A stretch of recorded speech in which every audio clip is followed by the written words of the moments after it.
ઝઘડિયા તાલુકા કોર્ટમાં ઝઘડિયાના તાલુકા legal service કમિટીના chairman કુમારી એચ.એસ. પટેલ તથા ઝઘડિયાના જ્યુડિશિયલ મેજિસ્ટ્રેટ જે.ટી. પટેલના પ્રયાસથી કરવામાં આવ્યું. ઝઘડિયા તાલુકા કોર્ટમાં આયોજન થયેલ લોક અદાલતની કુમારી એચ.એસ. પટેલ દ્વારા દીપ પ્રાગટ્ય કરી ખુલ્લું મૂકવામાં આવી હતી.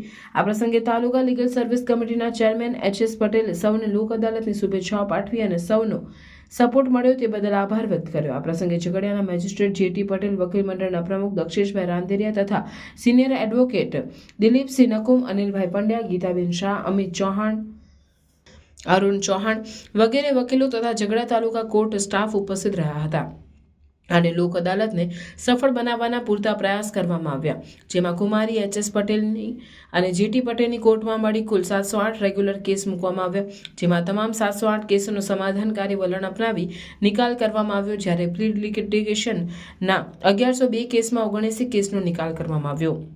આ કેસોમાં 62,24,505ની money recovery, electricity negotiable act વગેરેના કેસોનો સમાવેશ કરવામાં આવ્યો હતો.